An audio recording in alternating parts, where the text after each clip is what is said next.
German aces called it the flying milk bottle. Too fat, too heavy, too slow. But the P-47 Thunderbolt would become their worst nightmare. And here's how underestimating America's beast proved fatal.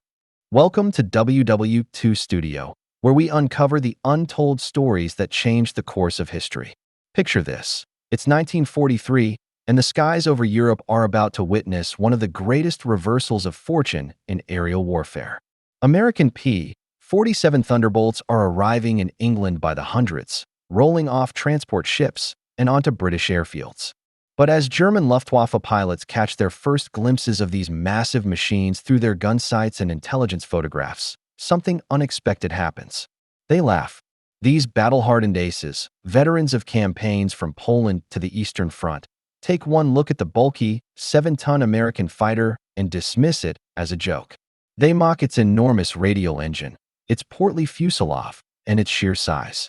Compared to their sleek Messerschmitt Bf 109s and nimble Focke-Wulf Fw 190s, the P-47 looks like a flying milk bottle, a bathtub with wings, a juggernaut that surely can't compete in the deadly ballet of air combat. The Germans have every reason to be confident. Their fighters have dominated European skies for years. They're lighter, more agile, and their pilots have racked up kill counts that seem almost impossible.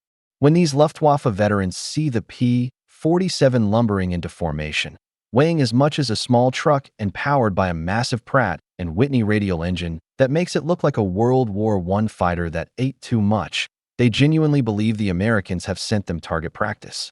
The nickname Jug, short for Juggernaut, spreads quickly and not as a compliment. In the deadly serious world of fighter combat, where split-second turns and lightning reflexes mean the difference between life and death, the P-47 seems hopelessly outclassed. It's too heavy to turn with a 109, too bulky to climb with a Fw-190, and frankly, it looks ridiculous next to the aesthetically beautiful machines the Germans have perfected. But here's where this story takes a dramatic turn, and here's why you need to hear it. Because what happened next wasn't just a military victory. It was a complete psychological reversal that would help win the air war over Europe. That flying milk bottle, that object of German mockery, would become the Luftwaffe's worst nightmare. The P-47 Thunderbolt would go on to achieve air superiority over the most defended airspace in human history, rack up thousands of kills, survive damage that would obliterate any other fighter, and strike such fear into German pilots that they would change their entire tactical doctrine just to avoid it.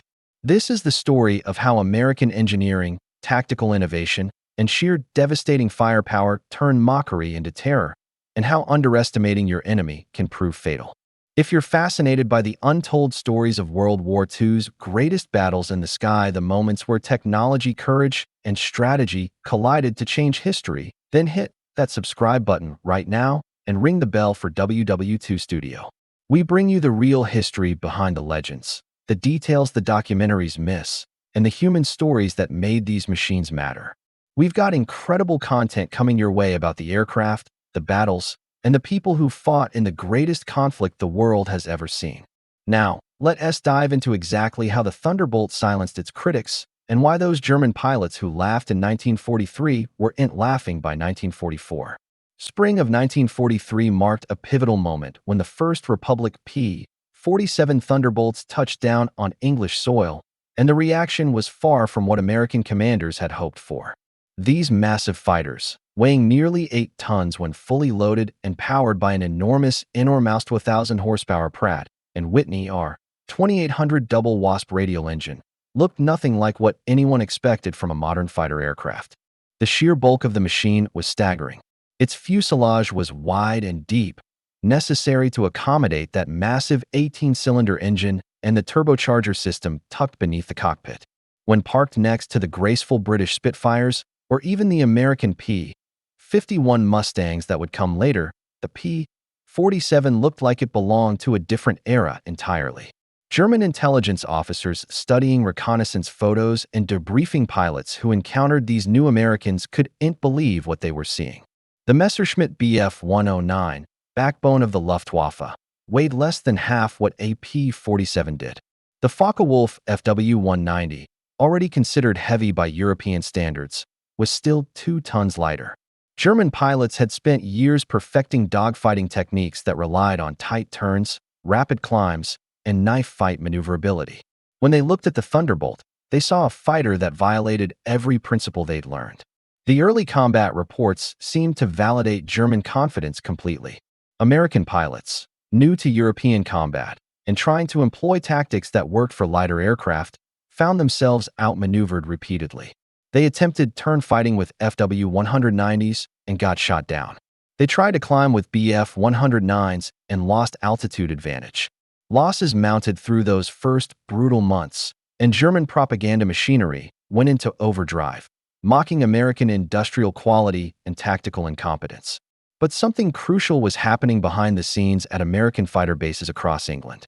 Squadron commanders, intelligence officers, and experienced pilots were conducting a detailed analysis of every combat engagement.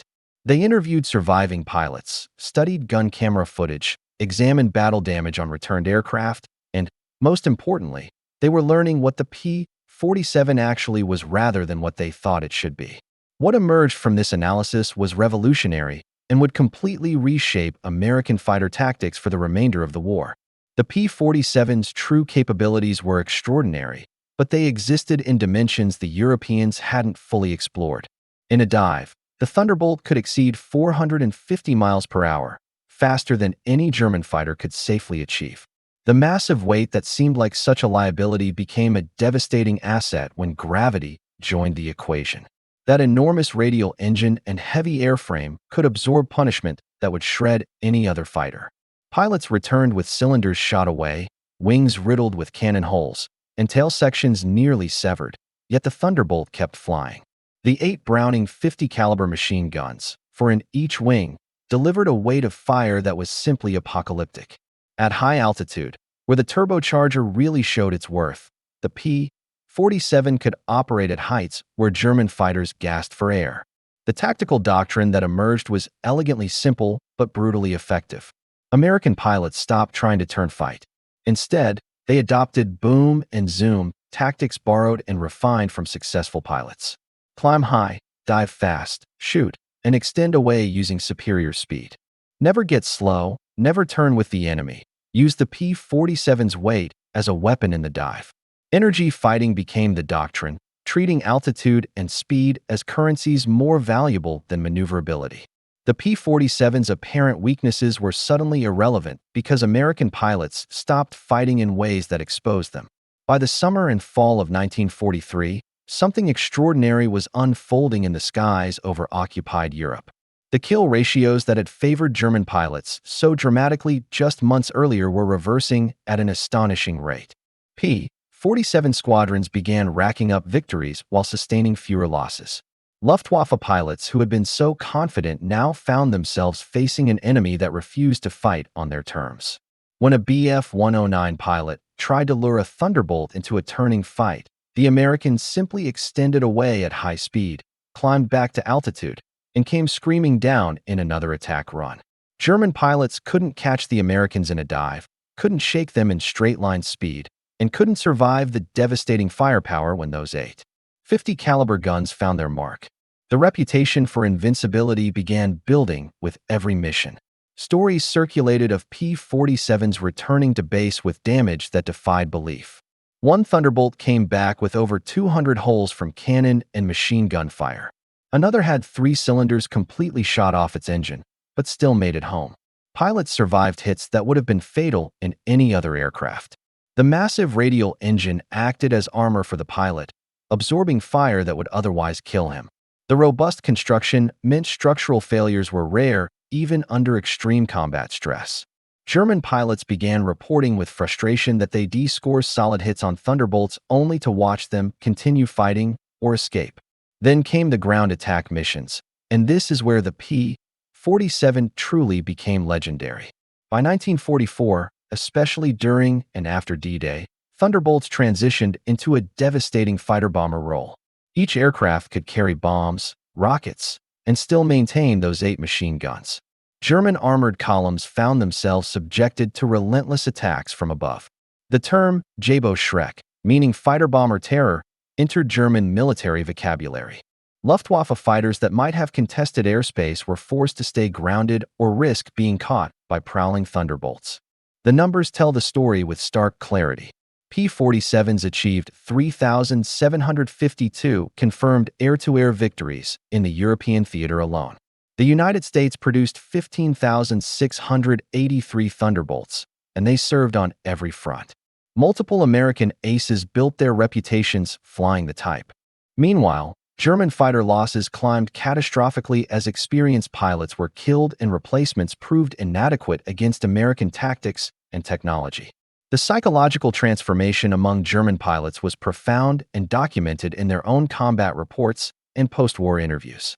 Pilots who had sneered at the milk bottle in 1943 were filing reports in 1944 about the extreme danger Thunderbolts represented.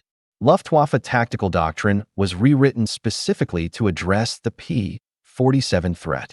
Commanders instructed pilots to avoid engagement when possible, to never follow Thunderbolts in a dive, and to break off attacks if P-47s held altitude advantage. The mockery had transformed into very real fear.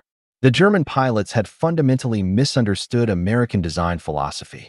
While European engineers chased performance through lightweight and aerodynamic refinement, American engineers prioritized pilot survivability and mission effectiveness. Ruggedness trumped elegance. The R-2800 engine wasn't just powerful. It was arguably the finest piston aircraft engine ever created, reliable and nearly indestructible. When escorting bomber formations deep into Germany, P-47s proved they could fight their way in, protect the bombers, engage enemy fighters, and fight their way back out. The range increased dramatically with drop tanks, extending American reach throughout occupied territory. By 1944, the Luftwaffe had effectively lost air superiority over Western Europe, and the P-47 played a central role in that defeat. The supposedly superior German fighters, those beautiful Messerschmitts and Focke-Wulfs that had dominated earlier in the war, were being shot down by the hundreds. Experienced pilots were dead, fuel was scarce, and the industrial capacity to replace losses was crumbling under Allied bombing. The irony was complete and devastating. German overconfidence in their tactical approach and technological superiority met American adaptability, industrial might, and innovative thinking. The aircraft they'd mocked had helped break the Luftwaffe's back, and that flying bathtub had proven itself one of the most effective fighters of the entire war. The last laugh belonged to the Thunderbolt pilots. So there you have it.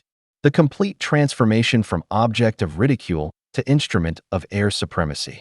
The P-47 Thunderbolt's story teaches us something fundamental about warfare and engineering. Never judge capability by appearance alone. What looked like a liability became a strength when properly understood and employed. The supposed weaknesses were irrelevant once tactics evolved to emphasize actual advantages. Today, the P-47 stands as one of aviation history's most successful fighters, respected by historians and enthusiasts worldwide. Consider this final number. By war's end, Thunderbolts had flown more than 500,000 combat sorties. That's not just a statistic. It's a testament to a machine that rewrote the rules of aerial combat. But this story reveals something larger about the entire air war over Europe. It demonstrates how tactical flexibility and willingness to adapt determine outcomes more than raw specifications ever could. The Germans, despite their experienced pilots and capable aircraft, failed to evolve their doctrine fast enough. They remained committed to dogfighting principles while Americans revolutionized energy tactics. Meanwhile, American engineering philosophy, prioritizing pilot survival and rugged reliability over aesthetic perfection, proved strategically superior. Yet we must remember the cost. Thousands of pilots on both sides never came home. Behind every victory statistic lies a young man who climbed into a cockpit knowing he might not return. The P-47 saved countless American lives with its durability, but the skies over Europe remained deadly for everyone involved. The P-47 Thunderbolt proved that wars aren't won by the most beautiful machines. They're won by the most effective ones. If you enjoyed uncovering the real story behind World War II's aerial legends, smash that like button and subscribe to WW2 Studio for more untold stories from the greatest conflict in history. Drop a comment below. What other WW2 aircraft would you like us to cover? Were you Team P-47, P-51 or something else entirely. Thanks for watching, and remember, history isn't just dates and battles. It's the stories of men and machines that changed the world. See you at the next one.